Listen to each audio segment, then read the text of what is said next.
As well as ongoing fighting with Hamas, Israel has faced an outbreak of violence on its northern border with Lebanon. Since Sunday, the Iran-backed Hezbollah group has fired both precision missiles and rockets at Israeli military positions and towns. Israel responded with a barrage of artillery fire on southern Lebanese towns. Hezbollah said 3 of its fighters have been killed. A Shiite political party and militant group, Hezbollah, have long been a sworn enemy of Israel's. But where did they come from, and what do they want, and how powerful are they now? It was in the chaos of Lebanon's civil war in the 1980s that Hezbollah emerged as a shadow faction.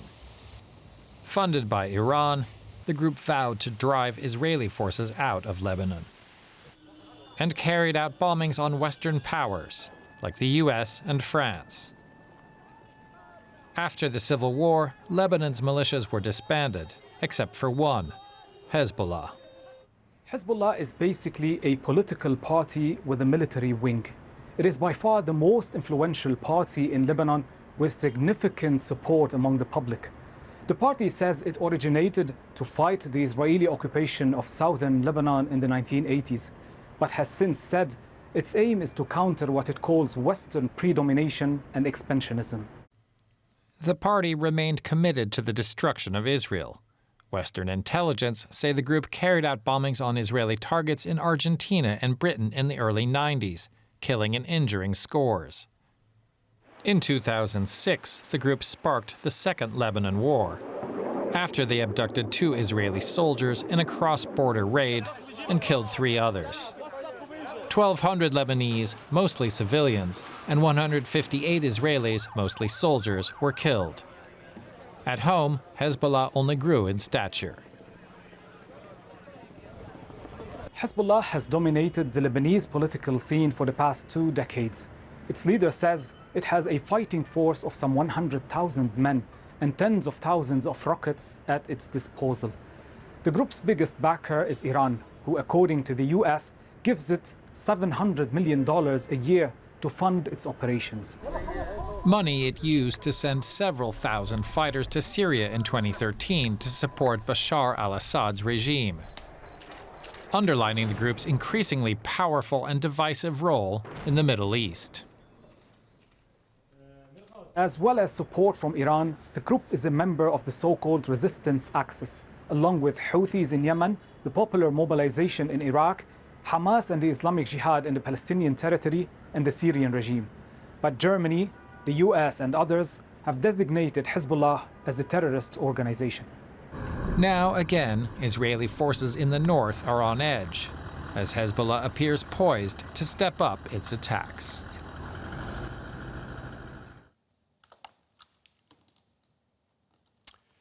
All right, Haneen Hadar is a senior fellow at the Washington Institute, where she focuses on Shia politics throughout the Middle East. It's good to have you with us this evening. I want to just ask you about Hezbollah and Israel. We know that they have traded rocket attacks this week. Hezbollah fighters have been killed.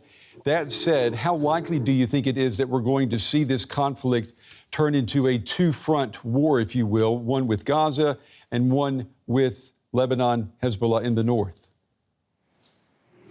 Yes, that's mainly the question that's on everybody's mind today, is that this so far has been a very calculated engagement between Hezbollah and Israel, on both sides, actually. Hezbollah wants to still keep playing within, like the rules of the conflict that has been set after 2006 war. There haven't been really any serious break in that in the rule of the conflict. The engagement of Hezbollah, the clashes of that Hezbollah has been engaged in with Israel along the border, has still never been beyond, attacking the north, military posts, etc. But they are trying to say that we are part of this war.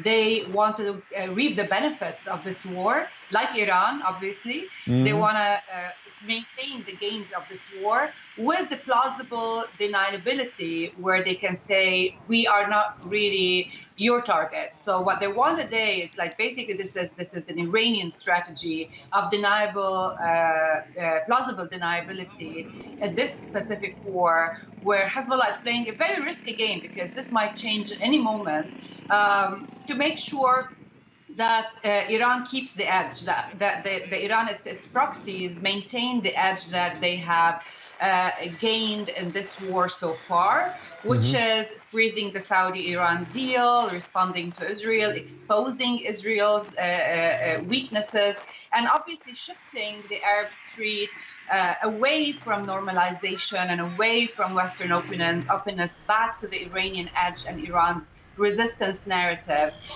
gaining the popular support that they needed. So this is a big win for Iran, if you want, until now, but it's also a very risky game where Hezbollah today, if they do not get involved and maintain this calculated engagement with Israel, they will be able to maintain these gains, shift the edge to their advantage, and at the same time, Iran and Hezbollah will still be able to hold this very strong pressure card, which is Hezbollah's precision missiles and weapons in Lebanon, as a strong card without actually using it. Honey, let me just ask you, if I understand what you're saying then, Hezbollah is cognizant of the fact they have to do something. They have to be some type of distraction for the Israeli military. If not, their benefactor, Iran, is going to look at them and ask, well, what good are you? What use are you really for our plans? Is that what you're saying?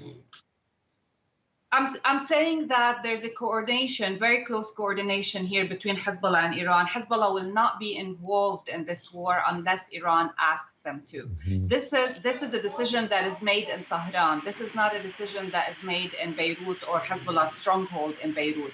This is a very coordinated decision about Iran's interests in the region, and Hezbollah will or will not be used depending on these interests in the region. Hezbollah today, internally, they do not want to lose their Lebanese interests, their Lebanese decision. They don't want to expose their own infrastructure in Lebanon, because it would be very costly to reconstruct that. They do not really have the budget for war or the budget for the reconstruction. Right. It's going to be very devastating for them. But at the end of the day, if this becomes the war with the capital W, where Iran realizes that this is the war that's going to shift everything to its own advantage, Hezbollah cannot say no to Iran on these big decisions. They can decide within the Lebanese domestic politics, but not on these regional war. And I want to say that if they go for it, it's not only going to be two fronts. It's going to be the Palestinian front, the Lebanese front, the Golan front, which already has been heated recently. And I wouldn't be surprised if also the Houthis in Yemen were asked to launch missiles into Israel as well. So this will be a multi-front war. What about the Lebanese people? I mean, they are already dealing with suffering, one of the biggest most severe economic downturns that the world has seen in the last 200 years. Is there any type of broad support in Lebanon for Hezbollah, attracting the wrath of Israel? No, I think the Lebanese, most of the Lebanese, let's say, because there's always some Lebanese who are going to support Hezbollah and Iran and Hamas no matter what. But I would say the majority of the Lebanese can make the distinction here between there is a support of, or I would say sympathy to the Palestinian peoples that are falling victims of this war, right? Which is the Hamas-Israel war. There's a lot of sympathy for the Palestinian people in Gaza. There is very little sympathy for Hamas, but there is some support for Hamas by certain groups within the Palestinian camps and the Hezbollah community, but not all of them. But I would say there is no appetite for war from anyone. Everybody wants to support the Palestinians or even Hamas at one point from a distance, but they do not want to be part of this war, because Lebanon has been through so many wars, and we have always realized that at the end of the day, it's the Lebanese and the Palestinians who pay the price for a war that only where only the Iranians and its proxies in the region win. Okay. Everybody in Lebanon understands this now. There's Okay. zero appetite for war. No one wants it, and Hezbollah knows it. Haneen Hadar from the Washington Institute, we appreciate your time and your analysis tonight. Thank you. Thank you for having me.